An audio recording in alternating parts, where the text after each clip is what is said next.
the mind to rove and scan in a much more expansive domain of information than is normally the case.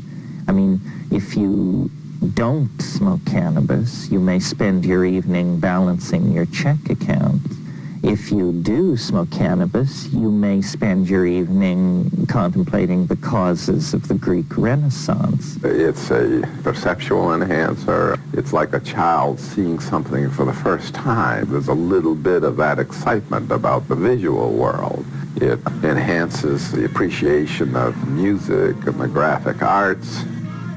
I have met many people who I think have experienced increase in imagination and creativity from experimenting with marijuana, who have discovered themselves as physical, sensual, sexual beings on marijuana who otherwise had not developed that part of themselves.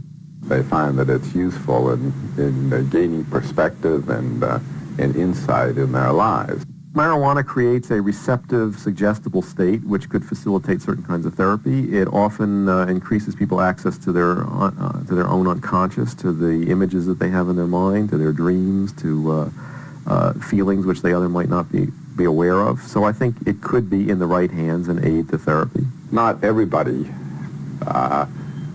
is capable of using cannabis in this way, but it can be used in this way by people who make an effort to learn to use it in this way. Obviously, Western society fails to offer guidance on how to use marijuana beneficially. I've seen many people who use marijuana addictively, many people who use it all the time, and I think get very little effect out of it. I see people who smoke it and get groggy and doped out. The real problem is that people do too much. They don't understand that the best way to do cannabis is approximately once a week. The desire to have altered states of consciousness is basically healthy and normal. It can have bad expressions, and I think in our culture where there's no recognition of that desire and we don't teach young people how to satisfy it in healthy ways, it's obvious that we're going to see a lot of negative expressions of it. More money has been spent trying to find something wrong with cannabis than any other vegetable material in human history. And what they've come up with is so pathetically thin that I am confident that it amounts to a clean bill of health for this stuff. US government health authorities estimate that there are about 350,000 deaths per year caused by tobacco and around 125,000 from alcohol. This does not include alcohol's involvement in 50% of all road fatalities and 65% of all murders. There are 14 to 27,000 deaths from legal medicines, and over 1,000 of these have been recorded as overdoses of aspirin. There are around 5,000 deaths from illegal drugs, while ailments related to caffeine kill up to 10,000 people per year.